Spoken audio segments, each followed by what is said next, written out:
Oh, hey, it's Torre. Truth Talks. Welcome to the show where we keep it unapologetically black and completely unfiltered. Let's be real. Everybody's talking about therapy now. Mental health this, self-care that. I appreciate the movement. But when it comes to black men, sometimes the conversation gets really silent. What about our mental health? And sometimes we get labeled as angry, toxic, or emotionally unavailable. It is hard to be emotionally intelligent. Black men are fighting to be seen, heard, and healed, and it's not always happening.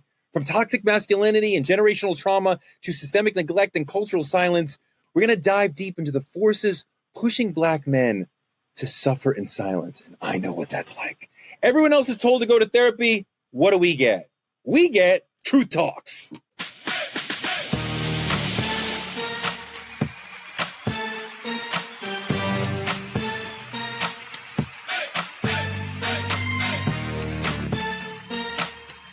Are y'all ready to roll? Let's go. Truth tellers, welcome to the campfire. I got three of my favorite people here. Dr. Cheyenne Bryant, how are you? What's going on, Truth tellers? What's going on, Truth Avengers? First, Torre, I want to thank everyone who has been sending them cash apps over, honey. You know, I went and bought me a new Chanel bag, this new Chanel shirt with the cash app. Just playing.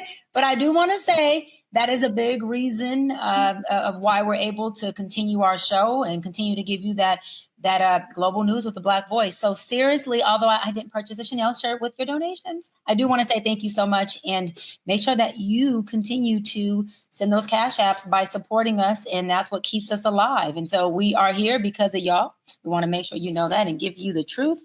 But we do need your support. So we love you. We see you and we appreciate you. Speaking of love, appreciated support, Judge Laura Lake is here. Yes. Hey there. Glad to be here. And also Dimitri. And he's on mute, which is perfect, because we didn't really want to hear what he had to say anyway. Torre, you muted my mic. Torre, you dirty dog. I did. Shut his mic off. It's a pleasure to be here. Pleasure to be here. God, imagine that. The Gen Xer telling the Zoomer, turn your mic on. You're muted. You're supposed to be telling me that. Here we go. Let's get into it. Let's get into trending truths. David Banner, great rapper, friend of mine. He's saying what most men won't. I don't trust a man who cheats on his wife. Putting a flag in the sand in a culture where loyalty is laughed at and cheating is absolutely glamorized. Hip-hop legend David Banner is saying, I'm checking character. If you betray the woman you're dedicated to, what else are you capable of? Look at this. I don't do business with men that cheat on their wives. And I say, huh? He said, if the person that you sleep with can't trust you, I damn sure can't. And I never thought about that. My mentor taught me something, bro. I'm serious, bro. I never thought about this in my life, bro. Dave Banner's a really intelligent brother. I love this point. Dimitri, I have heard men make this point before, that if you aren't faithful, loyal, transparent, and honest with the person you vowed in front of your family and God to be all those things to, how can any man who doesn't have a lasting connection to you trust you that you'll be honest? It's funny because I've always thought this, like always. Like it was never like a click in my mind or a realization in my mind.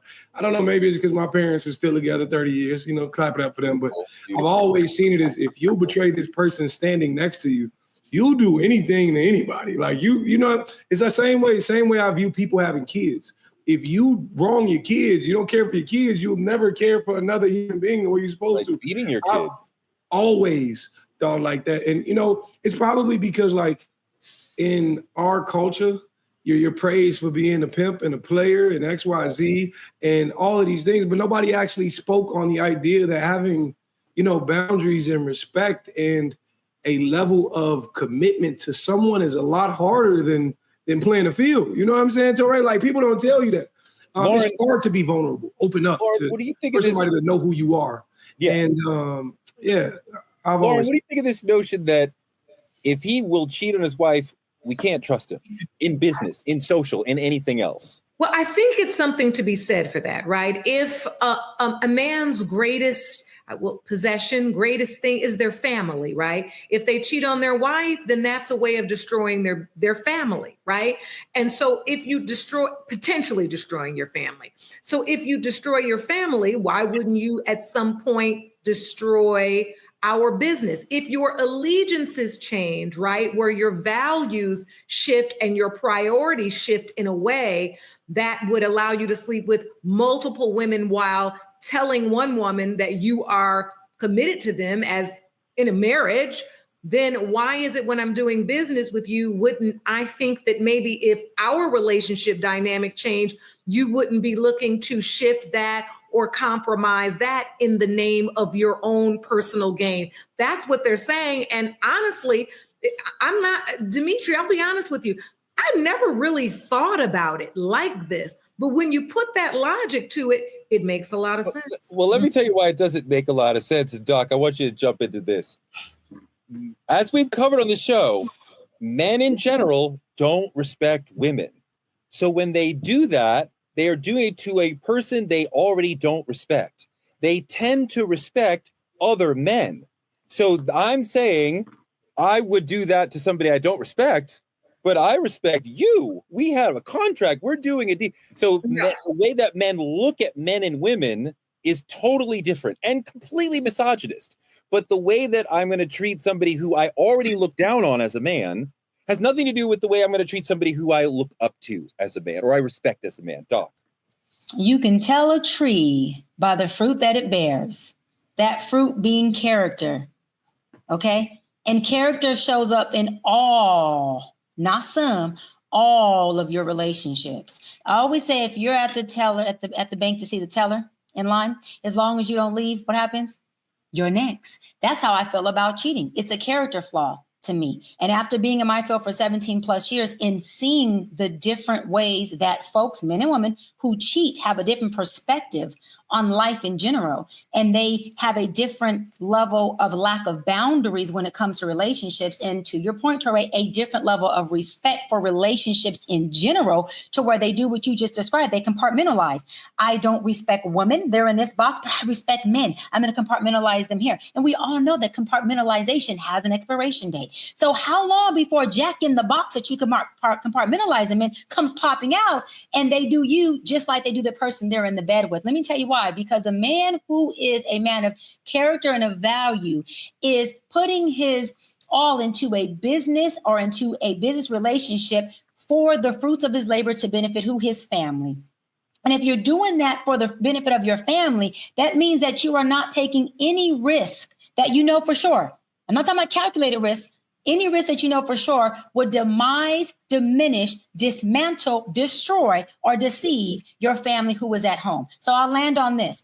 If you can lay in the bed with someone that you can procreate with, that you are building blocks with, and you can deceive them and cheat on them and lie to their face about cheating, because cheating is deception, that means that you carry and bear the seed of deception. That fruit at some point, as it is watered, will show up in your business relationships as deception as well. Wait, really quick. It may not show up the same as sleeping with somebody else, but it will show up in a different action or a different behavior that still models what deception and cheating looks like. Dimitri, I don't think that we behave the same in every situation. And I think that some people may be deceptive. I think a lot of cheating revolves around sexual greed, that the man, this may blow the lady's mind, but a man can love a woman and also pursue or have another out of a sense of sexual greed, right? And he may put them on different planes in his mind and his heart, but like, I just want more. I want all the toys. I want all the cars. I want all the houses. Man is about acquisition, right? And I think that a man and a woman can compartmentalize forever and say, this is how I behave in my life over here, Dimitri, but in my business life, I'm different. I don't think we behave the same way every time. The thing about it is, you're speaking on behavior. I think what Dr. Brown was speaking on is character and integrity. Regardless if your behavior patterns change, your core character is the same way in every single relationship you hold. As friendships, as business relationships, if you lead with greed, you're going to be selfish in every aspect of your life. That's just how it is. See, the thing about it is, I I think that people don't really understand how gangster being committed is. Like, this is tough.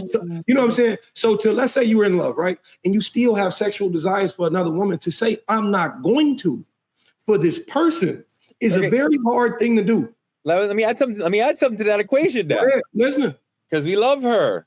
We're not leaving her. Our lives are tied up. Our money is tied up. We got kids, all the things. But we haven't had sex in 15 years. There's marriages that are saying that. You really are, or the friendship is there, but the spark isn't there. That's the reality. Now, how hard is it to not? Because here's a difference. The Pilates is like, hey, you're cute. You're grown, but you're cute. But here's the difference. The difference is relationships and marriage is a contract. The moment you void that contract, you have to satisfy your partner if that's what y'all signed up for. The moment you say, I'm not doing part of this contract, your partner has the option to walk away. Hold on. I don't know many men who are, and many men and women are dealing with, I haven't had sex in a long time, or I haven't had enough sex in a long time, right? That's a normal complaint in a long-term marriage. Yes. Very few men are saying, I'm leaving because I'm not getting enough sex. Maybe because I'm not getting enough attention. I'm not getting enough nurturing, but not because I'm not getting, I can't be. But that doesn't make it okay, Torre, and I'll tag you and Judge. That doesn't make it okay because a man is saying he lacks the discipline, the obedience, and the integrity, right? To say, listen, I'm leaving before I deceive you. That is still a character flaw, because that man still does not have to stay in that relationship. Or if he doesn't want to leave, he can have an open conversation and say, listen, I don't want to leave you, but I have needs. How can we reshape this? How do we draw this out? What does this look like? And so what I'm saying is that still goes back to the person making the decision to deceive somebody when they have something called free choice and will. That we're not going to gaslight anybody, whether it's a male or female who decides not to satisfy their partner. That partner who's dissatisfied has a very executive hard choice to make, or a conversation to have that says, what do I do here where I do not deceive and I am still in integrity and this relationship can still hold its value? Lauren, you love your partner. You love the friendship. You love the connection. I'm never leaving you. I'm taking care. I told everybody, your family, I'm taking care of you. But you're not helping me over here. I'm not leaving you because that's so much of the relationship is fine. But I need that. So I'm not trying to be a horrible person, but like I need that. So I'm gonna go get that and come back to you. Like, but I feel like we've jumped the shark. We're all the way into sexless marriages. The question was, is it reasonable for a person to infer or to say, I don't want to do business with a person that cheats on their wife? And you just said that doesn't make sense at all. And what I feel like, because we do business differently than we do our marriages, I think that we're assuming that that person has some respect for the person they're doing business with. There are plenty of people who do business with people that is not based on mutual respect. It's on mutual return. There are plenty of people who are in business with people right now who make a profit off of that person, but don't respect them. We saw that in the Oval Office when Elon Musk's son said he ain't even president, and we know where he got it from, and we know the tone of it. We knew in that moment Musk does not in any way have any respect for Trump. He's doing business because he makes a profit by being in that. So what I'm going to end with is, if a person says, if that person cheats here, they may cheat me, I think that is a reasonable inference, whether it's business or personal. And it doesn't matter if that person would really cheat them.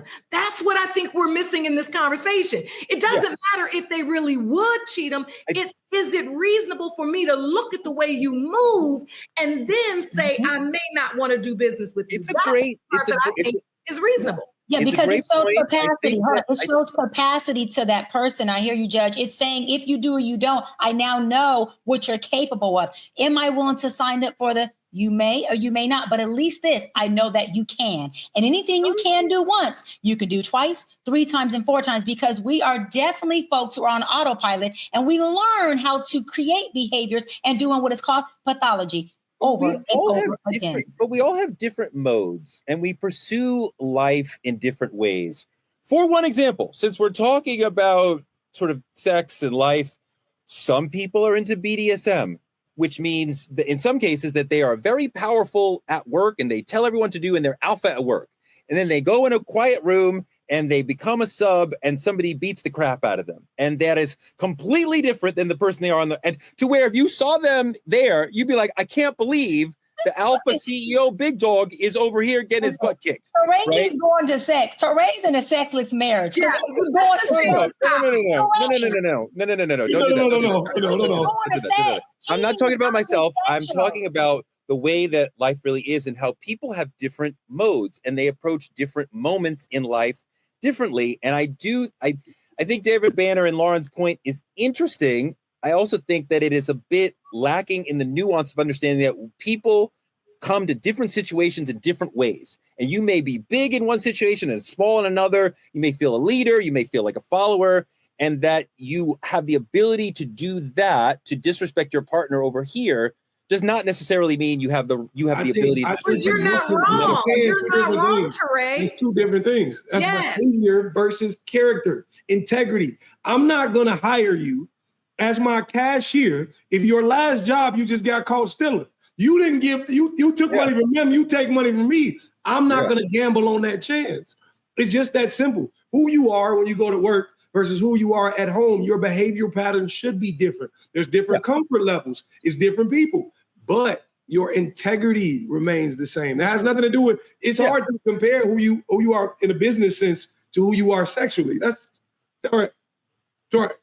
Yeah, because Torre, listen, Torre, the way I show up in the boardroom, you describe me. I'm muscle and I'm all dominant.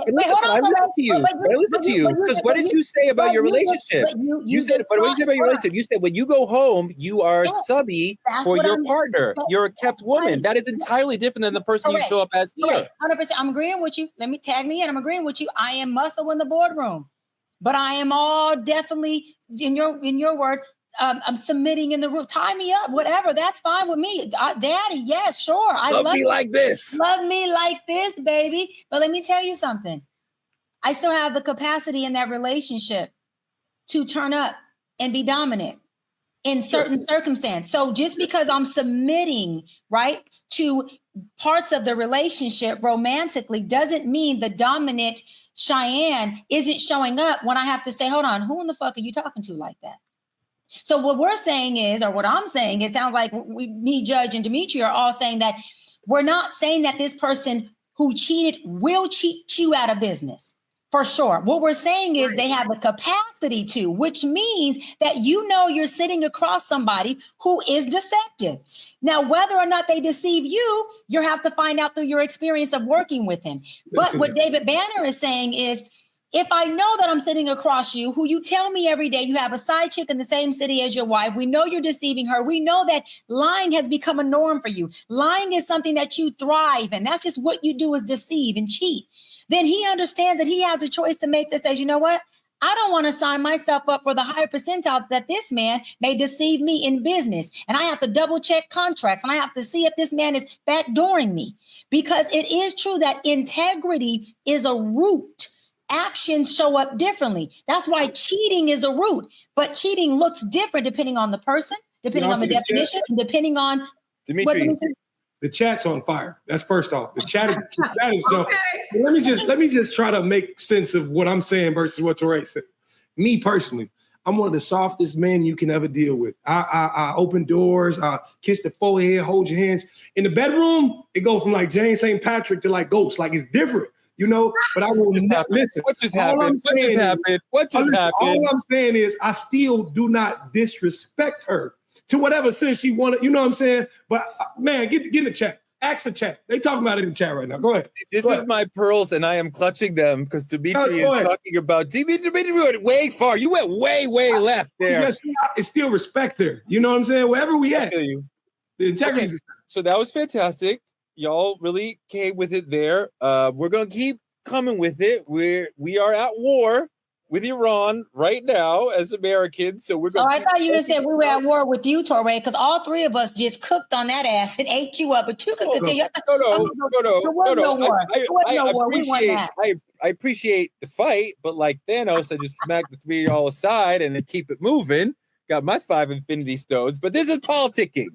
The government of America has sent a chilling message to the world. If you want to study here, all you have to do is hand over your digital life. In a dramatic shift, the State Department says that they are resuming student visa applications. That's good.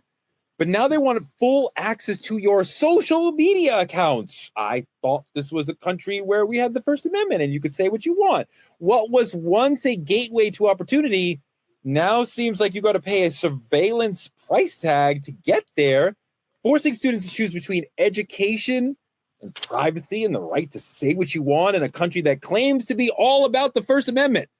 So, Judge Lauren, this seems completely anti-American, very big brother, very much a violation of the First Amendment and our sense of privacy. And like, is this right? And do you think at some point this leapfrogs to all Americans?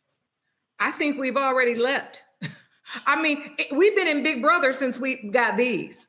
I hope people know that, right? I mean, everything that we say, everything that we do, at least as a lawyer and as a mother and as a woman in this country, that's what I think. We're already being recorded, and we already, our First Amendment, rights have already been compromised. But I'll say this about this for the students, seeking visas.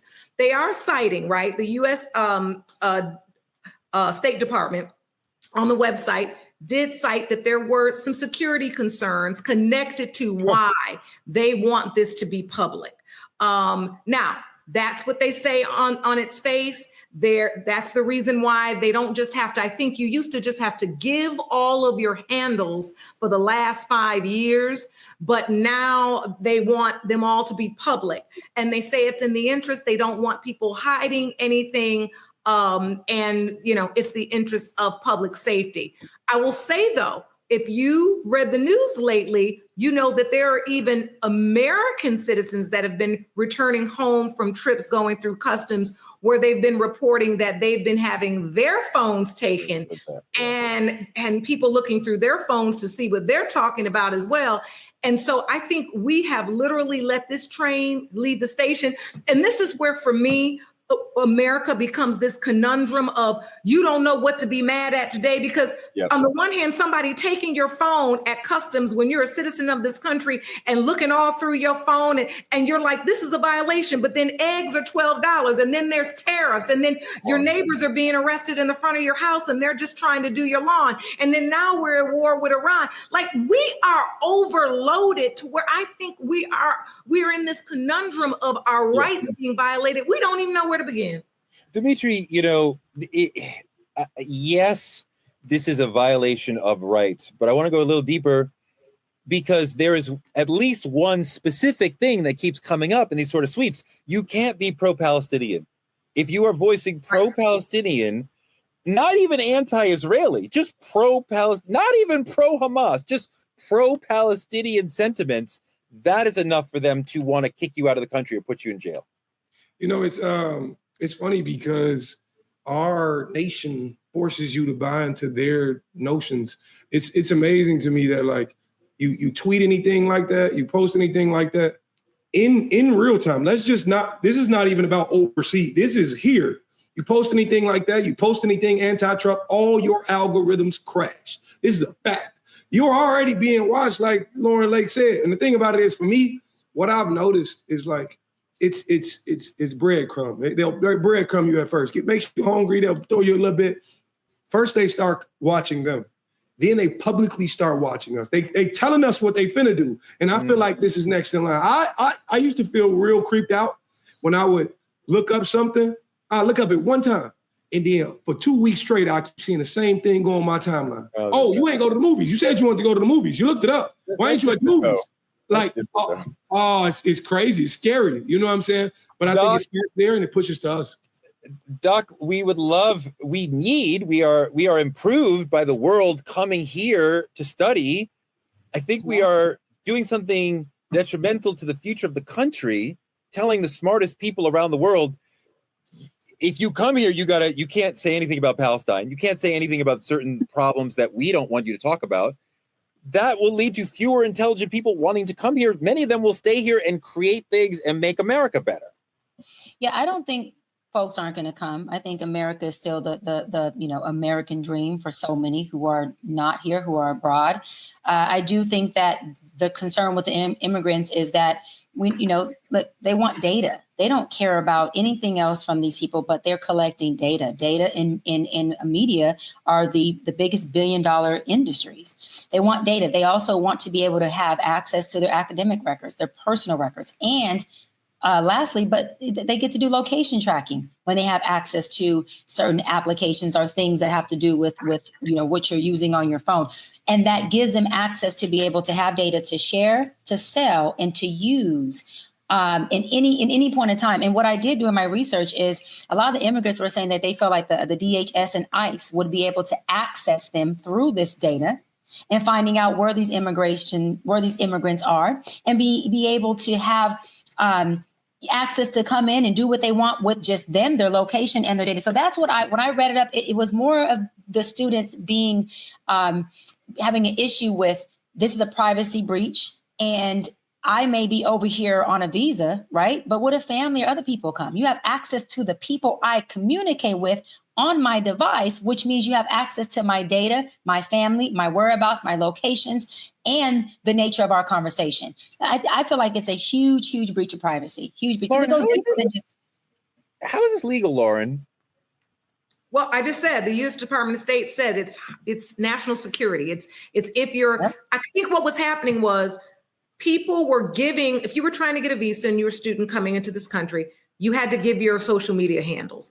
Well, you gave the handles, but then a lot of the handles, they just made them private. So what was happening was as Doc said, the information they're trying to get, the data, trying to research who you are, they're getting blocked out because it's private now. So now their thing is before you even go through the process, just know your handles need to be public. Now, with that said, they can always rely on the national security component, especially given the circumstances and the political landscape that we're in right now. They can always say, listen, this is because we're trying to protect America and Americans. However, it is leaning towards a total violation. And I mean, many people would say that it is because I don't feel like in this nation, where do we really hold on to a true First Amendment right anymore, a right to privacy, a right to speech? I mean, you see it being corrupted right in front of us.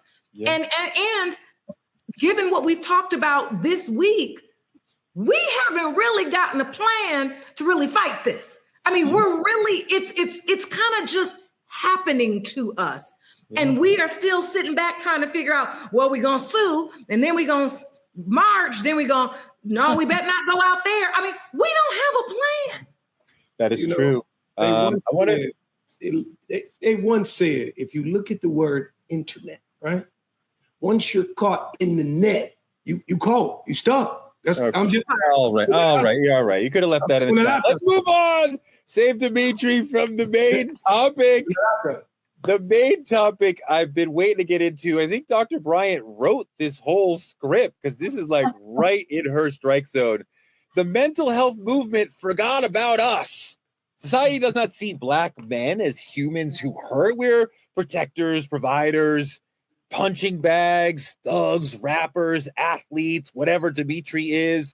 And we internalize that. We're raised to be hard, not whole. I remember Pasta News from De La Soul said, fuck being hard, Pasta News is complicated. That's one of the best lines that I ever heard. I don't want to be hard. I want to be whole. So you stuff the pain, you ignore the trauma, and you call it strength. That is not strength. We've seen inclusive therapy spaces, but they don't feel like they are inclusive of Black men. I'm not knocking anyone's healing journey, but I feel like Black men are always last on the list when we're talking about mental health healing journeys. The wellness industry is thriving, and a lot of people, many Black people, are getting more and more interested in therapy. Some Black men are. Charlamagne the God talks about it all the time, right? But we know the suicide rate for Black men is way higher than the suicide rate for Black women.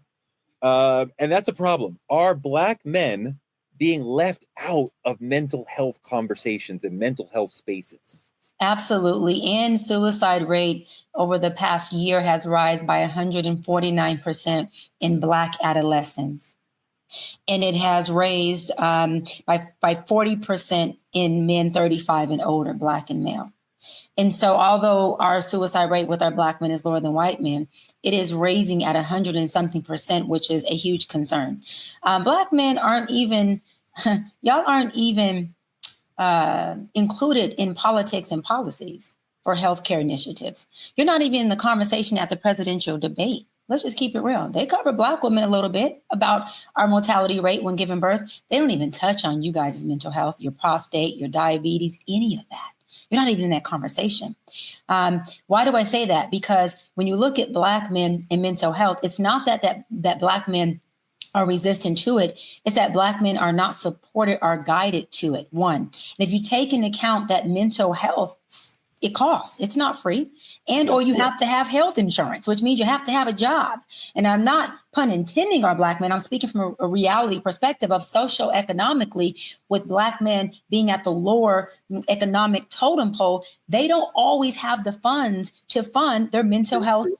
They just don't. And we don't have, right? And we don't have initiatives that say, hey, if for low income brothers, do you get free mental health sessions? We don't have that. I even have provided free sessions for many Black men because I understand the disparity in it. And I want to say this, I've had Black men reach out to me and say, Doc, I want your services, but I can't afford it. And I say, well, what can you afford? And they don't even say $60 or $80. I've had some say $20 a session.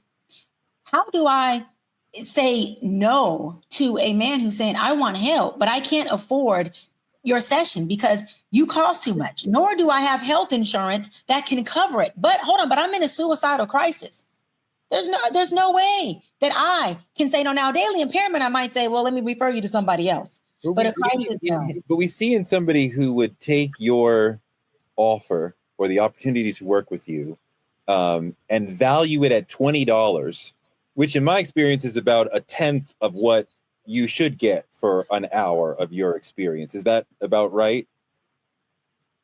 You're saying that $20 is a tenth of what I should get? Yeah. On average, an average therapy session is about $265. My rates are a lot more higher, but $265, $275 is the average going. That's expensive as hell. Well, it is, but he doesn't value the experience of sitting with someone like you because he thinks that's worth $20, right? He understands a courtside seat at the game is worth $1,000 or whatever, but your situation, he does not understand the value of it. So he's like, I'll give you $20 for it. You understand? But I think deeper. Yeah, I think deeper than that, Touré, is when a man is in despair, lost his job, can't provide for his kids, has a wife, he's trying to find employment, he can't process his emotions because, there's no emotional availability, there is no emotional intelligence. And he has built a horrible relationship with his emotions because he was told as a little boy, to shut up, suck it up, chest up, head up, no crying, boys don't cry, what are you doing? And so that is how he's navigating the world. And then he sees a clip of Dr. Brian coincidentally on Instagram. And I say something that really touches something in him that he says, you know what, this might be the one. I actually do need it. This is it. And that's his moment of breakthrough. That man is broke in his spirit and broke in his pockets. That's not a man who's at a court seat game. That's a man who was saying, how do I survive where I'm at? Because that man could have been a man who had his stuff together, who had a job, was able to provide, but he hit something called a hardship. And this is where interventive therapy plays a role. Everybody, especially Black folks and Black men, are not being preventative in their mental health. They're usually coming in my session of my 17 plus years of doing this when they're saying, I am burnt out. I'm on my last straw and I am losing it. And I completely have no other resource. Dimitri, is the mental health movement, the entire thing, is it truly inclusive or not really? Absolutely not. But I think before we even complain about it being inclusive, we have to complain about the idea of us ignoring it first. It being taught to ignore. And then there's two parts to it. And I think as a Black man, I can speak on it because it's very layered. There's the part of being Black, and then there's the part we have to address of being a man. And what that means is I naturally grew up thinking the mental health comes last because I'm already dealing with the struggles of being Black. My mother trying to teach me how to go out and be Black in America. Just society alone, how to deal with police, how to deal with the fact that I'm already valued as last when it comes to applicants, how to do all these other things. Mental health cannot be the first thing on my mind. And then it comes to being a man. You have all the society's pressures of leading and being this dad who can teach. And you got all these things, how you got to treat women, how much money you got to make. And then mental health comes in. And I think now is the fact, I actually start therapy next week. Funny. Nice. Good. It's crazy. Thank you. What motivated you to go? What motivated you to go to therapy? I've always felt like I think there's more to discover about me and my traumas and how I've grown from it and how I've reacted to it. I've always told people give me this credit for helping everybody and helping them see themselves and telling, cueing my emotional intelligence. And for those who don't know what emotional intelligence is, it's your ability to understand, manage, express your own feelings, thoughts, and emotions. I tell people all the time, in my opinion, the movie Inside Out should be studied at colleges because this is things a lot of men actually skip in terms of expressing. Well, that's a great suggestion. That's Absolutely. a great definition. I want to make sure we get in one your word. Ability to react to others. As someone is giving you emotion, how are you interpreting it? Are you internalizing it? First, with emotional intelligence, we have to be able to recognize our own emotions, right? Sure. Which is difficult for men. Just can you say what emotion you are feeling at a given moment? Can you sit with it? Can you observe it without getting trapped in it? Can you let it flow out? Can you let it flow out of you so that it plays itself out and moves on? Just the ability to name how you are feeling is emotional intelligence. Very difficult for most men. Go ahead, Doc. But is there a safe space for men to do that? Did you grow up surviving in your household? Did you grow up in a wilderness where feeling wasn't even safe? So when you're telling someone to identify their emotions, they're going, what emotions? I never felt that. I didn't have a space to do that. And when I did, I was either silenced, in trouble, or looked at as weak or other things. So I grew up learning that emotions don't serve me. So I'm not going to process something that doesn't produce anything for me. I'm going to suppress it, throw it away, or I'm going to allow it to externalize in ways that I don't understand how to articulate. That's how you get the black on black crime from men. That's how you get angry black men who don't know where to place their emotions at because they don't have a relationship with emotions. And if you don't have a relationship with emotions, guess what you lack? Self-love, because love is an emotion. How do you love yourself if you don't know how to feel and be in contact and be in awareness of self? Just like Dimitri said, I'm going to therapy because I'm in my self-discovery space. I'm discovering more parts of me, more parts of who I am that I can love more. He's also going to get in contact with emotions that he's never felt, which I hope he allows himself to be vulnerable when he feels them. If crying comes up, cry.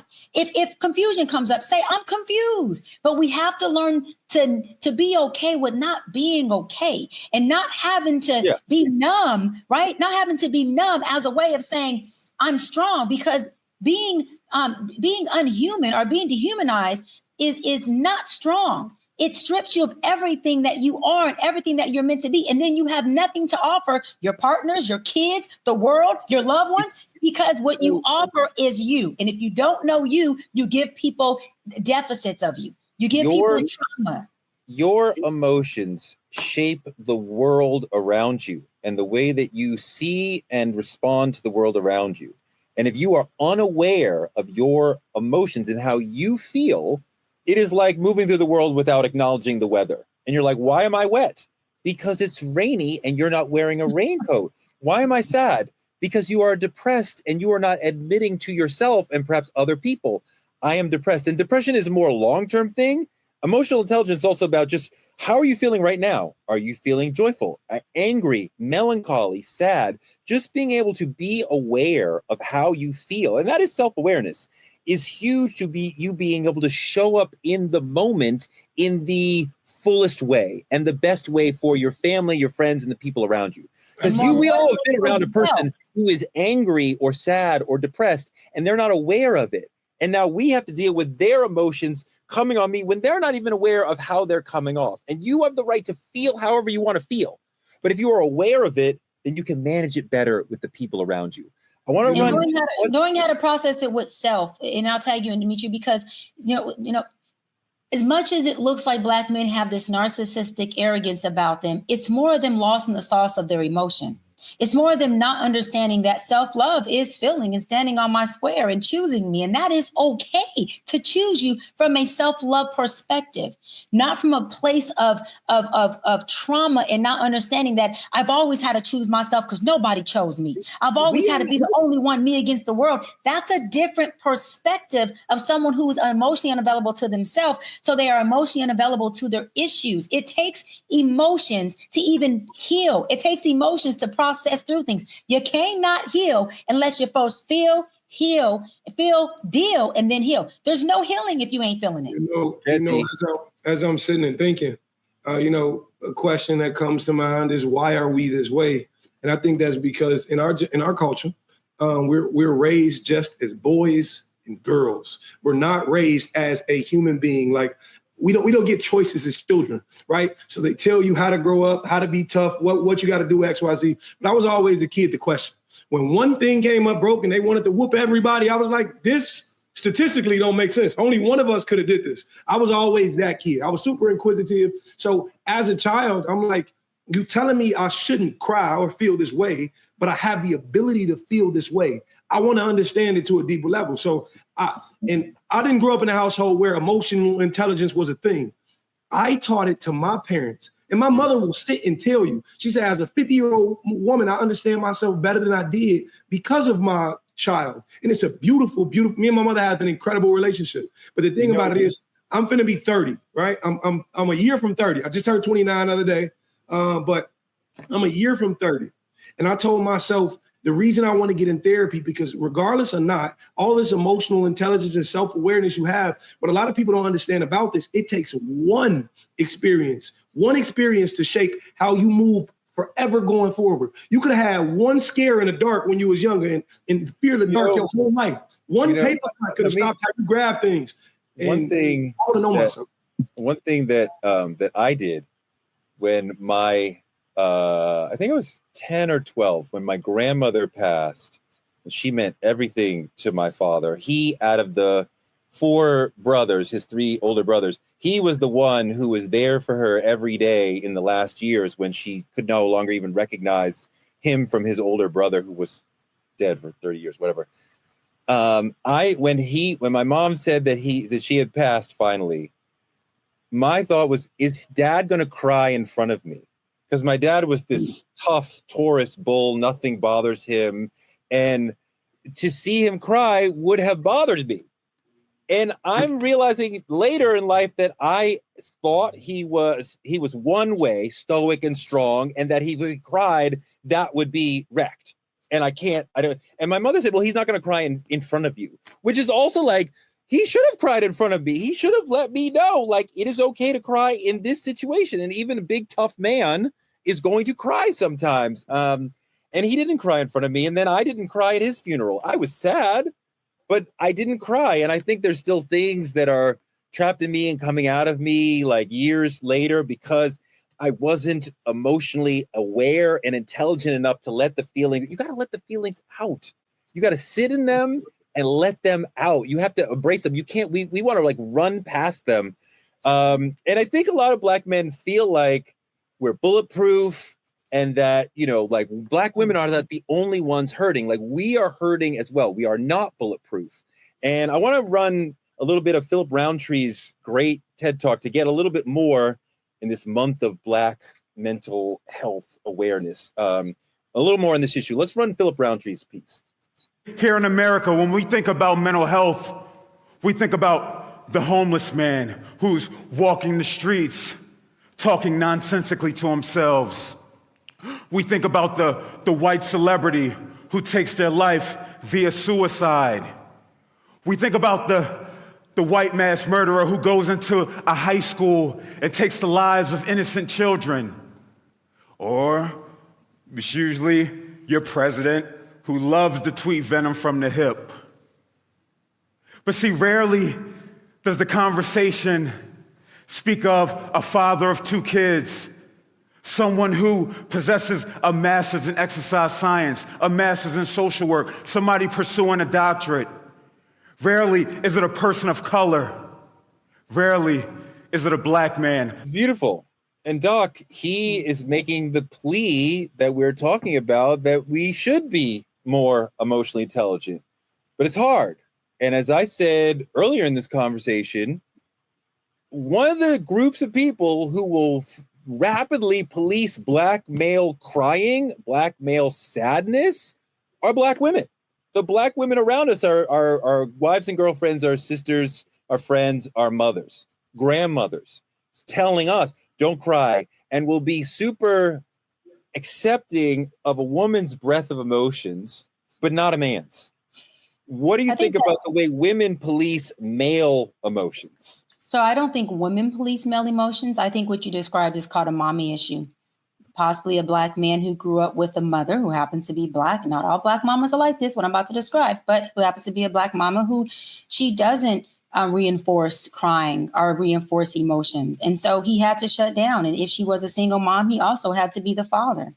And I said this before, however, he identifies with his father who wasn't there, which obviously this child has to find no value in a father who in his narrative found no value in him.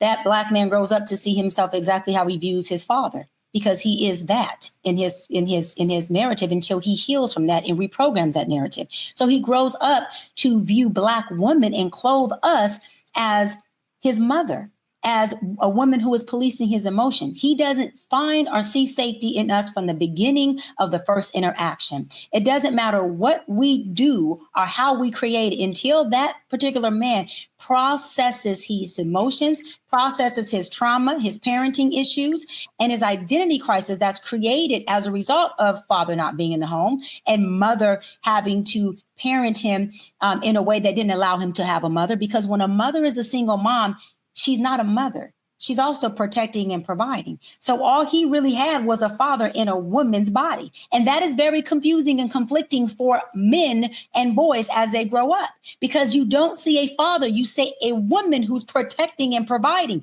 So now you're going, wait a minute. And when you grow up to identify with other women who happen to look like your mother, okay, by race or by gender, then you also group her into that at which your mom and you's relationship has taught you that women are not safe, particular black women are not safe, that this black woman is to do the same thing, protect and provide for you and cover you. And so you never learn how to cover her. So now you got all of these huge issues that this man comes into. And if he doesn't get into therapy, he doesn't have the awareness of it. So what happens? That black woman may start to, even if she does it kindly or nicely or gently, call him out on these things.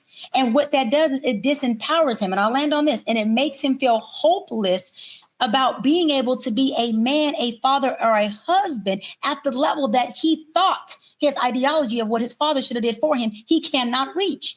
Hold on. So it creates an even more disheartening, disempowered hopelessness in him. And we all know that hope deferred does what? It makes the heart sick. So now you have a sick man who needs to be in therapy in someone's chair, being treated for the sickness that I just unraveled right in front of you in 1 minute or in 30 seconds. Lauren, that's I think the issue and the brunt of what's going on with our black men.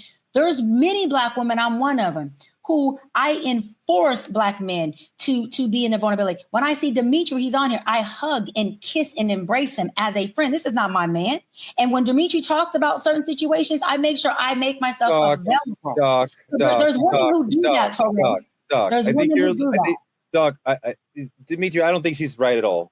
I think that when we feel sad, black women disengage and they do not really want to support us being sad. They want our strength. They want us to be providers. And I respect that. And I want to be a provider. But I feel like when I am coming to you, black woman, with joy, with intelligence, with many positive things, with strength, I'll be your rock. Like, she's there. When I'm sad, I think for a lot of women, they're like, I don't like picking you up. I don't want you to be emotional. I'll be there for my girlfriend, my wife, my mother, my grandmother, my sister, my grandma, but not for the man. What do you think? And you're talking about the black women who have carried y'all black asses from slavery? Dimitri right now. You're talking about those black women? who have carried y'all from the slavery days, who actually freed y'all, who actually were the women on the bus, the women on the train. I gotta disagree. I gotta largely disagree because we're taking a thing and we're generalizing it, saying because your father wasn't in the household or because of this or because of that. When that may be the case for some. It's not the case for all. In today's society, women do not know how to handle an emotional, intelligent man, a man who is in tune with his own self. If he comes to you and he feels he needs a space to cry, women do not provide it and say, let me hold you, I got you. I like to deem myself an emotionally intelligent man, very aware. This generation does not know what to do with that. I've been in relationships where it was dismissed, even in joy. Toray, you said even in joy, sometimes they burn your joy to the ground based on how they feel, based on what they want. It's not safe for a man to be emotional. And I'm gonna give myself a pass. And the only reason I'm gonna give myself a pass is because the world has saw me as an emotional man. So that's what they lead with. I understand this man is, but for the average man to come to a woman with a problem, if you're not macho and strong, I'm going to get the next nigga to do it. If you need a moment or a break, I'm going to go to the next man and he can handle it. So no, I cannot agree with that narrative. This generation is different. It's not all women, because typically outside of a household, women know how to handle a man better. In a friendship relationship or an auntie or a mother or in a romantic situation, a woman would rather leave than watch her man cry. Lauren, I think that he makes a great point that there's a small emotional register that women accept from men. And when we go way outside of that to sadness, they're like, no, I don't want that. Okay. I've been listening and I've been learning. I'm raising a young Black man right now with the very present father, but I'm still his mother. And I'm listening to everything you're saying and I'm really taking it in because it's always been my understanding that women, especially mothers, raise their daughters and coddle their boys. Yep. And so to hear you all consistently talk about how women don't support men in their tears or in their fears or it has completely been my opposite experience. But I just really wanted to be quiet and hear it because the important thing is not what's been my experience, but what you're saying that men feel, right? That there isn't enough room for the emotions and room for the tears and room for this. And I think about the way that I'm raising my son.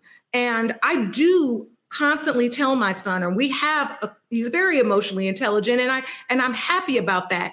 But I do tell him, there's only so long you're gonna sit and cry about this or be upset. Then we're gonna sit down and figure out, what do you want to do? How do you think you can do it? He knows about therapy, knows about counseling, but I think in my experience, I find that a lot of the cycle that men find themselves in sometimes it's a result of a lack of discipline that many men don't want to admit, and you're disconnected from the source and you no longer value the things that really should be valued. And to Dimitri's point, I'm sure in the types of transactional relationships that are happening now in these generations where it is sex for a bag, and if you can't get me a bag and fly me out, then somebody else will. But if the man is truly the leader, then you allow that relationship to set that tone. And if you don't want that woman, then go find someone that already has her own things and you have that opportunity. And every time I get on this thing about men and lack of discipline and those things, I see the scootings in the chairs and the eye rolling, and I don't think we're ever going to get anywhere until men reconnect to the source. And the source, especially of a Black man's strength, has always been the family. And I find that men are now creating too many families that they can't afford. If we're going to go there, let's go. Y'all can talk for an hour. I think there's a lot of families now that then you're having trouble taking care of. All right, I'm with you. Hold on. I didn't interrupt anybody. Yeah, this is my business. This is what I've done for the last 12 years. Is help men reconnect themselves to children and families that they've created. There is a lot going on in our community that we don't want to talk about. And I'm not saying women are not at fault, but what I'm not going to do is turn this conversation into what women do, the way our last conversation on women's mental health turned into a conversation about men. I'm trying to talk about what I'm noticing in men. And I do think we are avoiding our strength, and our strength comes from strong families, which we're not forming. And I think when you need that support, you're trying to get it from the girl that really only likes you for what you can buy her. But you're too busy in here not understanding what you're dealing with, so you're not getting what you need. And now all women are wrong, when there are tons of women out here that want a solid man that not only wants to go to therapy, but wants to go to therapy with them and have a great relationship. But that's not necessarily the women men are pursuing right now. And so now the lack of discipline, sexual discipline, and otherwise has led to a plethora of factors that literally mess you up mentally. And then now it's all women's fault because y'all can't cry. And I'm just sitting here saying to myself, like, how did this happen? We support Lauren, that's compelling. That's powerful. I see Dimitri shaking his head. Yeah, I can't really agree on that stance. The whole narrative, I disagree with the entire thing. The thing about it is we're having a conversation on Black men's mental health, and you're putting us in the exact same gun and saying it's resulted in y'all trauma. It's resulted in y'all history. It's resulted in something you didn't do right with your mother. I had a great relationship with my mom. I had a great relationship with my dad. I still struggle with mental health. And the thing about it is it's not always your trauma. Sometimes it's how you have room and space in life with the people you're dealing with. And I know out of 100 examples, I give you 100 examples. Times I've went to women and she said, girl, you know, this nigga just told me he feels sad. What he got to be sad about? XYZ, blah, blah, blah. It's not, and that's the problem. The problem ain't what my mama did. No, the problem is what you're not allowing me to tell you. I should not feel more comfortable running to therapy than I do my partner. My partner should say, okay, baby, how can I help? How can I allow you to feel better? But instead, you'd rather find a man and be with a man who does not feel. Miss Judge, I don't know about your generation, but I'm telling you about mine. Mine would rather start completely over than help a man. And the thing about it is, that's because we've got so attached to this narrative that Black women build men. What about a man who got it for himself? He's just sad today. Like we dismiss this whole narrative in saying men need to go heal, men need to go do this. Understand your point in saying we create families that we can't take care of. Me? No, not me. Never envisioned being a single father in my life. Was not my choice. When I was going through my mental health issues, she decided to go do something else. Black men always get the blame for shit like this. And apologies, I'm not cussing at you. I put a little seasoning salt when I talk. You know what I'm saying? But for me, the idea of it is, it's not always us. Sometimes we show up the way we need to. Sometimes we go to our partner and say, baby, I'm not feeling good. But you know what happens? It's easier to talk to that side girlfriend you got than it is the one you're taking care of. And that's the problem. The problem is you run around, have a baby over here with this girl who actually heard you instead of the one you live with. And I'm not making excuses for men doing dumb shit because I believe it's dumb shit. But what I do know is most Black women have an answer to why you should not feel the way you feel instead of hearing how you do feel. Lauren, what about what he's saying that, and we're both saying a lot of Black women are not receptive when their man is saying, I'm sad, I'm depressed, those dour emotions. And I think a lot of women don't really want to deal with that from a man. What do you think? I think that you're right. I want to stop. I'm trying to be delicate here because I really do want to hear and I really do want to learn, but I want to be honest as well. No woman does want to sit around with a crybaby man all day that just can't understand that, yes, we all have our emotions. We're going to listen. We're going to walk through it. If you're down and out, if I got to hold it down for a while, I'm going to hold it down. I don't know what's going on in your generation, Dimitri, but from what I can see, sitting on the bench on my show, I know that there's some definite and real issues going on that are different, but I don't really know a Black woman. There are very few Black women I know in their life that have never been through a period where they didn't have to hold a man down, and they did it. And they did it well. And you know what? The majority of them, that man is not with them anymore. the one that held him down. So but I'm not talking about women. We're talking about men. So before we go and get up on our soapbox, that is very real. I do not in any way negate what you're saying, Dimitri or Teray. And I'm going to be honest with you. We do want protection in this world. So yeah, you can cry, spend the afternoon sliding down the wall. We can go get us some Big Macs and an extra large fry and 2 milkshakes. But in the morning, we gonna come up with what we gonna do. Do we need counseling? How did McDonald's get in this? Do we need a loan? Do you need me to hold it down? What you not gonna do is go out there and be having sex with 2 and 3 and 4 girls, then come back sitting up on my couch talking about I just been so depressed. But Lauren, no, I'm sorry, Lauren, and maybe Doc, you can deal with this. You that was great, but you went way farther than I'm just talking about. And yes, respect to all the sisters who held men down when they had difficult times in their lives. I'm talking about I came home I'm sad because Dr. Bryant was mean to me when we were doing the show. Oh my God.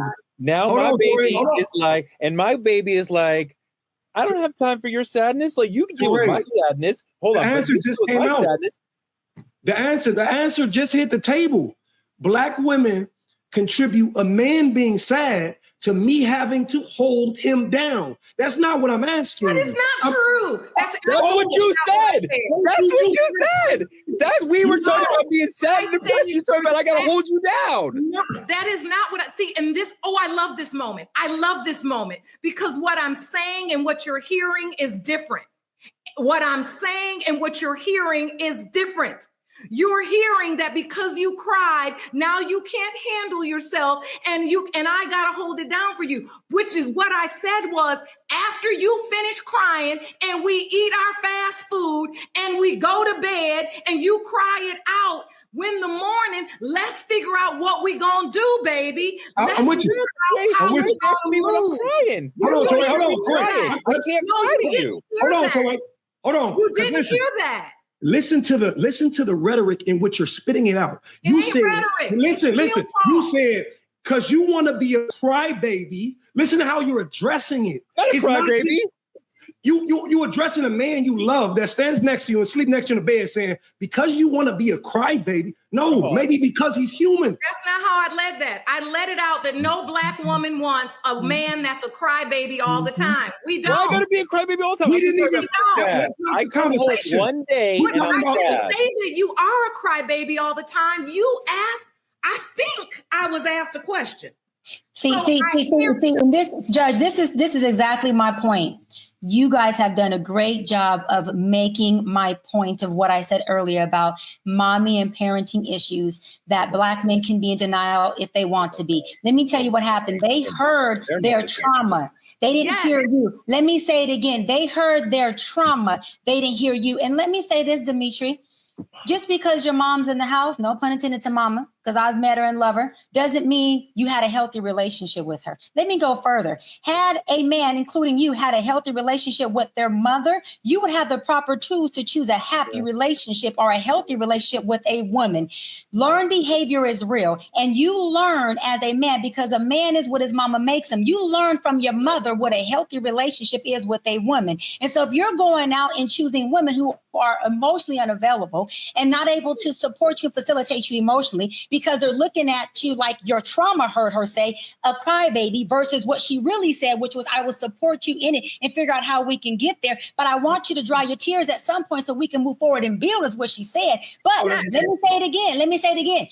If your mama doesn't have a good relationship with you, but she's in the home and she's present, it doesn't teach you the tools on how to choose a healthy woman. You choose your mama in that woman. You choose your trauma in that woman. And so therefore, it goes back to mommy issues, trauma that we're hearing that eclipse us from hearing what someone is saying. Because if a person's not used to hearing their mother support them, then support sounds like trauma, like it did from Judge onto your ears. It lays dead on the ears. So it goes back to the issues that we don't want to address. And every time I say say mommy issues to a black man who's not ready to heal, he's highly triggered. And every time I talk about a black man not being able to hear a woman support him, he's highly triggered. Hold on, where the trigger is where the pain is. So when you go to therapy, you got to talk about where you're resistant to, because where the resistance is where the pain is. And healthy parents teach their kids how to choose healthy relationships. Not healthy parents. I'm only triggered because you in left field. You ain't over here. We dealing with the issue. You in left field. No, you in left field. You in your trauma. You're here in trauma. We're speaking. Look, another black woman rejecting my emotions. Right here, right on the show. Definitely rejecting what you're saying, and I'm standing right there. It's happening right now. Right, because I'm not going to trauma bond with you. Right now, you're having a trauma response, and I'm not going to trauma bond with you. What I'm going to do is support you and call you out on it and say, listen, I will hear what you have to say, but you're not going to gaslight me to say that me or Judge Lauren said we don't support you and all you guys are is crybabies. What we said was we support you. What do you need from us? So we can help you wipe your tears, because there is an expiration. Even if you're single, there's an expiration on how long you grieve before you start to rebuild. We want to support you and love you in it, but we can't support your trauma, because if we support your trauma, we trauma bond with you. And then if we support your trauma bond with you, you pull us into your darkness. We're not doing that. We're not doing that. I'm just doing it. I just want to make this clear. Touré, can I ask you a few questions? Please, when we began this conversation, it was about being sad and going home and telling your partner, correct? Yes. Well, who mentioned crybaby in this conversation? No one. Me. Listen. Hey, who mentioned? Lauren did. I said what I said. Lauren did. Hold on now. Let me get you now. The thing about it is, get me, baby. y'all are making a man's emotion seem like generational trauma around here. That's not what we're addressing.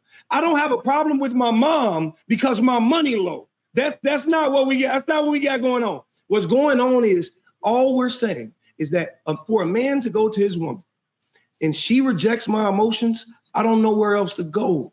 And that's happening for a lot of black men out here in this generation. And I just want to fix this narrative out here. Listen, me and my mother has always been fine. We always been best friends. We got our hiccups, but that ain't what I'm addressing in therapy. I just want to know myself a little better. But, listen, maybe the chat. Let me ask you a question, Dimitri. If you have a good relationship with your mom, which I know you do because I've seen it, how do you have nowhere to go? This is what I mean by this is your trauma. Now I got my Dr. Brian hat on. If you're saying you have a healthy relationship with your mother or even any woman, your auntie, and you say you have nowhere to go, I would say as your doctor, you do have somewhere to go. Your trauma is telling you you are alone and you have nowhere to go, or you're creating a false narrative because you really don't have somewhere to go. And the people you have been going to have been failing you. They're present, but they're not facilitating a safe space for you. So we're not talking to you right now. Touré, doing what I said is happening to black men. That Dimitri and I both said we have no place to put our sadness because our women don't want it. And both of you said in highfalutin language, no, we don't want it. No, Touré, what are we talking about here? We just gave him a place to go, and you guys are doing exactly what you guys did. Exactly what Judge Lauren said. This is what the crybaby looks like. This is not a grown man. You see? She just did it.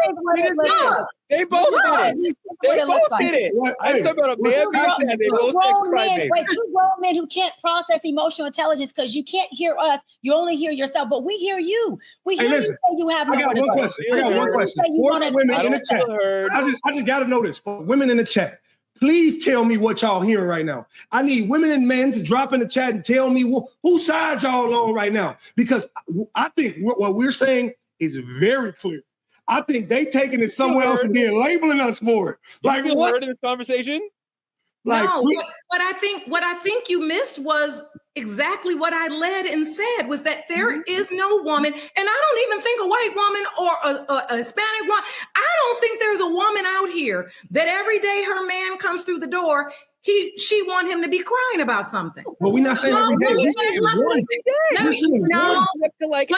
But then Dimitri, if you said one time, then you've got to use your listening cap and know that I led with.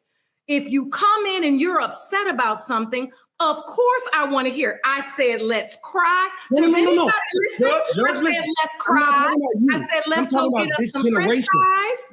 No, but Judge I'm talking Lauren, about our generation. Get talked over. Here comes the gaslight. Here comes the gaslight. When I bring, here comes the mansplaining. Now you gonna tell me what I said. That's not true. You all are living out. No, Judge, you're not hearing me. We're talking over each other. I'm not saying it's you. I'm sure your husband has a very safe emotional space to talk to you. All I'm saying is in this generation, you saying women don't want it every day.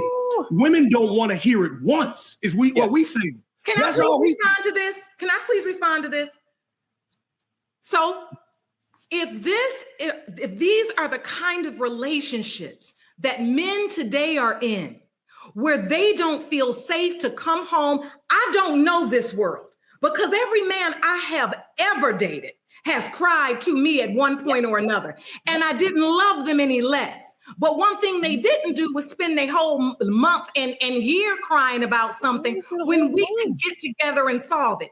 If these are the kinds of relationships young men are engaging in where they do not feel safe, I want you to begin to lead the way you were born to lead. And to develop, hold on, to develop and to cultivate quality relationships. Be more discerning in the women that you choose, so that when you need that safe space, it's there. And you don't expect Miss Flyout Lady or Miss, are you gonna get my hair done and my nail? You now want to expect her to hear you cry about how you feel about that, Lauren. We're talking about long-term. And the reason why they can't choose marriages. We're talking about my partner is not supporting me. We understand the question. I'm not talking about long-term depression. I'm not talking about I cry every day. Part of what triggered me about what you said, because when I'm sad, I need to deal with the sadness. I am not able to deal with the solution. I have to deal with the emotions and let them pass. Just like a cloud, a rain cloud will come over your area, and in time it will pass. You don't know how long it will take. It might take 10 minutes. It might take 2 hours, right? You have no idea. It might take 8 hours. You don't know how long it's going to pass. And you're immediately like, I'll cry with you, and then we got to get to the solution. And I'm like, I'm not even intellectually ready for the solution. I'm only able to deal with, can I cry and do that together and get me out of my emotions? This is the dysfunction that they pull us in. Because Judge Lauren, really quick, this is what happens. This is what happens when couples get together and they're trying to have an effective communication of conversation that would take them to a place. Communication is supposed to take you somewhere. It's not supposed to keep you stagnant. And when you do this vicious, dysfunctional cycle, the reason why they can't lead, to your point, Judge Lauren, and they keep choosing these type of women is because they don't know what it looks like. It goes back to the mommy issue. If you don't know what it looks like, you can't choose it. One. Number two, when we do this cycle with them, right, which is obviously what they like because it feeds some dysfunction in them, they will stay in the conversation with us. But if we say, listen, baby, it's going in circles, it's not going anywhere, I'm going to just remove myself from the conversation. Guess what we've done? We've left them hanging. We didn't support them. When we don't want to attach to their trauma or this dysfunctional pathology, we're looked upon as not being supportive. That's called having self-love and boundaries that say, baby, I want to love you. I want to support you, but I can't do this because this is not healthy for neither one of us, the relationship or the collective of the family. Even if the kids are watching us do this, it's not showing what healthy communication looks like. So let's just stop until we can recollect and do this again.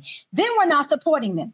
Right. And I want this to stop because I feel like it's quite irresponsible to have this level of conversation and then to try to minimize it into something that was never our intention. When I spoke to you about if you're crying and you come home, we're going to have our Big Mac, we're going to do this and we're going to figure out what we have to do.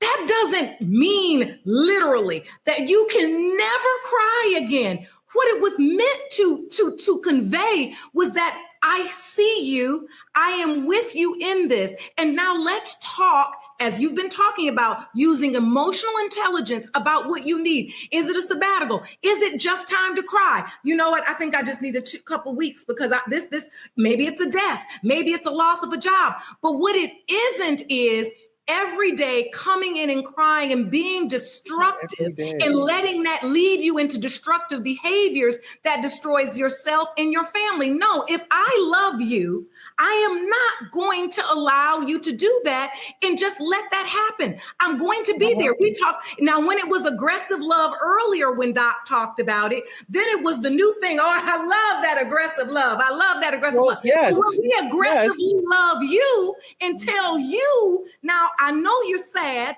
but hey, I'm here for you. What are we going to do? Now we're too aggressive. It's like, come on, you all. No. I mean, like the aggressive love was a great story that almost made me cry, but it was also was a moment. It was a moment. We love you aggressively too. If she's I'm not feeling that. If she can turn that into stalking if she does it too much. One thing that I know that great couples do, when one partner, the male or the woman, is upset, the other person might say, do you want me to listen or do you want me to solve the problem? Because a lot of times women do not want you to solve their problem. Just listen to me. You don't have to say anything. Just be an ear. Just be a presence. Just sit with me and I will talk it out. I don't need you to answer my problem. And you, when you're like, let's get to the solution. And I'm like, maybe I just need to get out the problem. If I come home every day, then I need to be in therapy because we have a significant problem. You just communicate one day, I should be able to come home and cry on your shoulder without having to hear about what is the solution that we're going to have for this. Like, the solution is let me cry for 20 or 30 minutes. So then when she asks you the solution, you say that. This is what I mean. We're talking about two high-functioning people having this conversation, Judge Lauren. We're not talking about a low-functioning person and a high-functioning person. When someone says, listen, honey, you're crying, I'm working through this, what is the solution? And your solution is, I need you to let me cry. Where is your communication skills, a high-functioning man, to say the solution is I need to cry? Give us that. And emotionally unintelligent. How can I do that? But she's asking you, what is the solution? That means you tell her because she's available for whatever the solution is. But this is the thing, Judge, back to what I said, a man who's never been seen, from the first woman who's supposed to see him, can't see you seeing him. And they will gaslight you to tell you you're not seeing me and you're not hearing me when you're doing all that. And then you end up in this vicious cycle again in a very unhealthy relationship with a low functioning person who is a pint and you are a gallon who is high functioning, and y'all just can't pour into each other because they're not getting all your gallon into their pint because you're just too much and they don't know how to facilitate and just say, when you ask me what the resolve is, baby, can you just let me cry? And you say, sure. I think sometimes that the sisters want us to be the providers, the leaders, and we want to be that. But then when we get into a more emotional space, we need them to be the leaders because they generally, most women have much more emotional intelligence than most men. When I get into my sadness, I need you to lead me. And if you're like, I can't, I'm uncomfortable by your sadness, you can't lead me. That's the confusion. That's it. That's that confusing low functioning. This is what we get to be. This is what we get. Two healthy, high functioning people understand this. Yes, you did. You said it 6 times. Don't worry, sis. It will only land on those who are high functioning enough to get it. I'm gonna say a couple things. I want to say a couple things off this episode we have in here because this is cracking me up. For one, I think y'all are so out of tune with what dating in this generation is. Thank God. And Judge Lauren, listen, you have a son you're raising. All I'm gonna say is tell him to protect himself because it's gonna be very hard finding young women out here who actively want to do it. I'm raising a son myself, so trust me, I know. I wouldn't tell you this if I didn't truly believe in it. And we saying, okay, they gotta be like this because of trauma or they didn't see it or X, Y, Z. I just told you 30 plus years of marriage. And there's gonna be a dismissal that'll be like, maybe it's not the best 30 plus years of marriage. All I'm saying is 30 plus years of marriage, meaning commitment. They stayed, they worked it out, they fought through it. I ain't saying it was perfect by no means, but I seen what happens when someone stays, right? I think that's a beautiful example of what I wanted. And I think that's why I'm still single today. And it's not the trauma. It's the idea that I refuse to settle for a young woman who does not see me as human first. Not just the man who can provide. Yes, okay, got money. He's handsome, can do all these things. but can you see me as human? When I show up to you and say, baby, I'm not feeling well today, you don't associate it to what my mama did.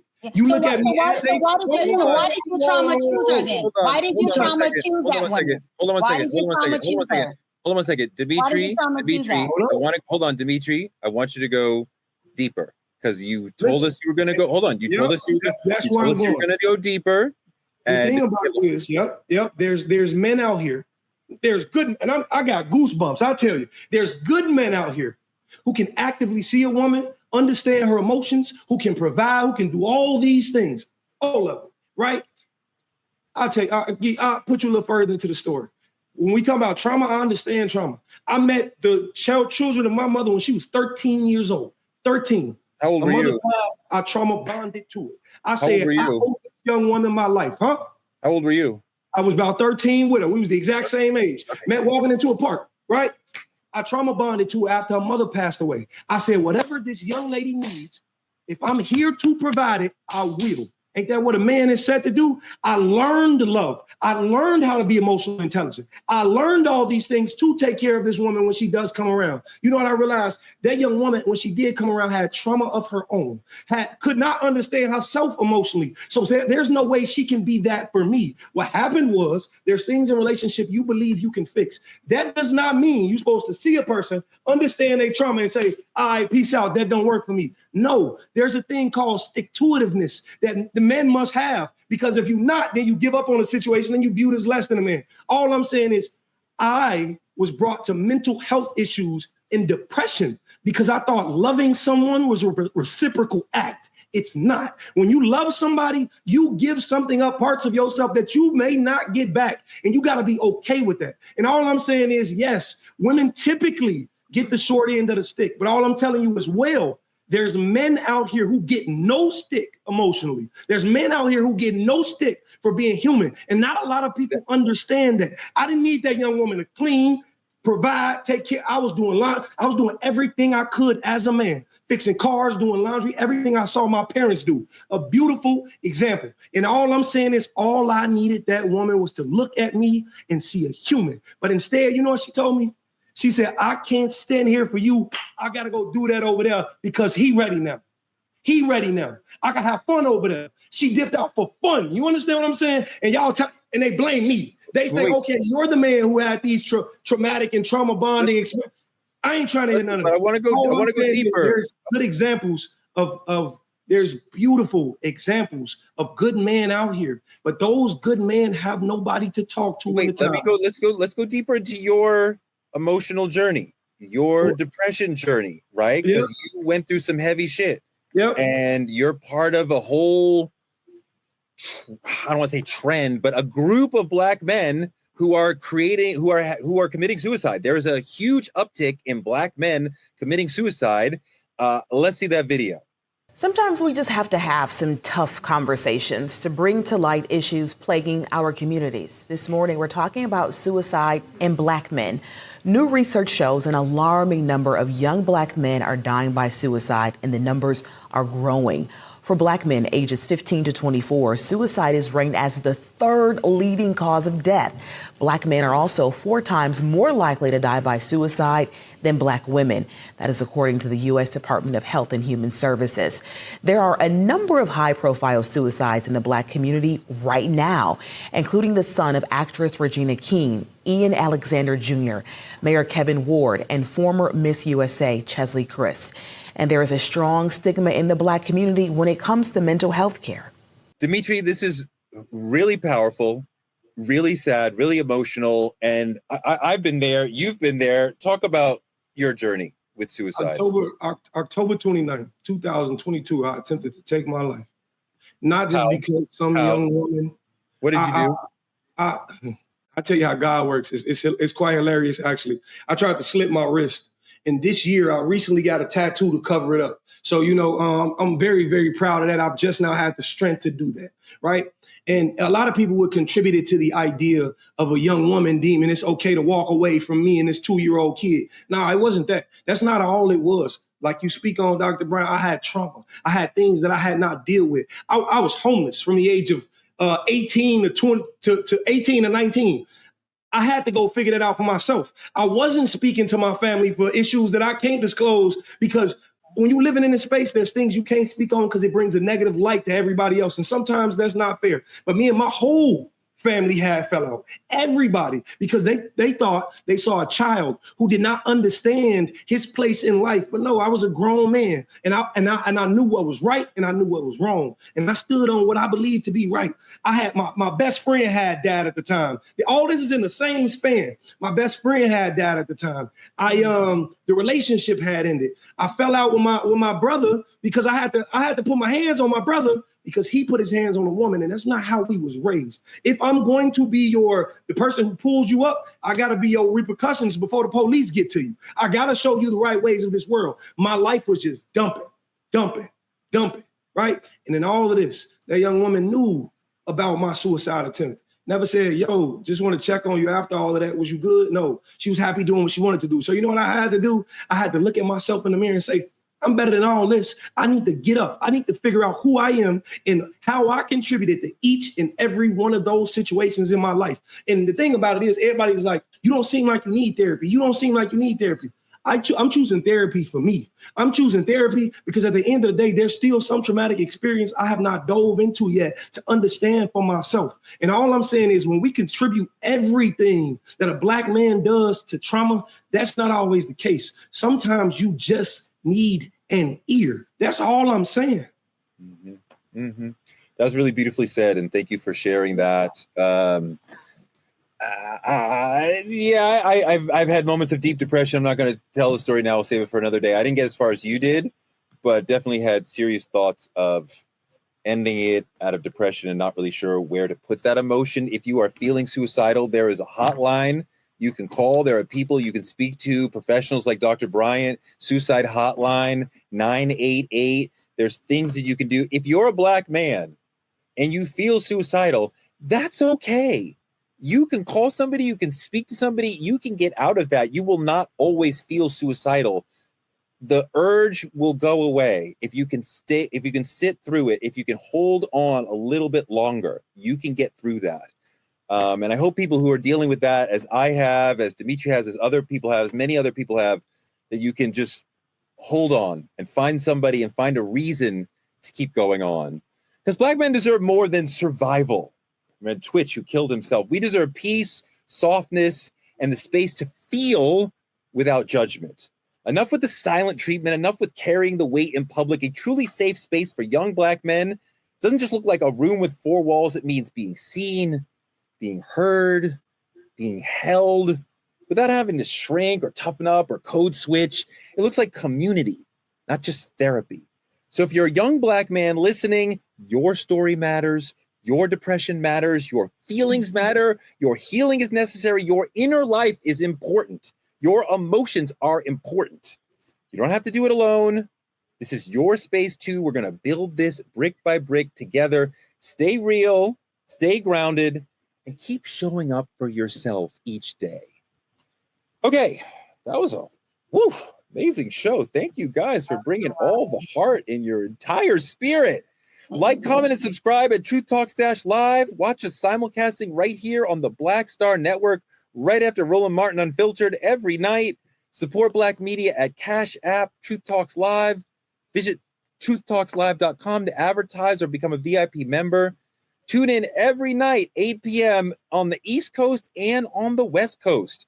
Support us by advertising with Truth Talks and reach the 10 million people who are part of our social network on all platforms. Small businesses and influencers, partner with us by visiting TruthTalksLive.com. Next week, Ebony K. Williams and Ryan Cameron will be sitting in with us. We will be here. We are your Truth Talks family, here to argue and still find a way to love each other at the end. Every night, 8 p.m. East Coast and West Coast. Truth Talks will be back tomorrow night. Good night, y'all.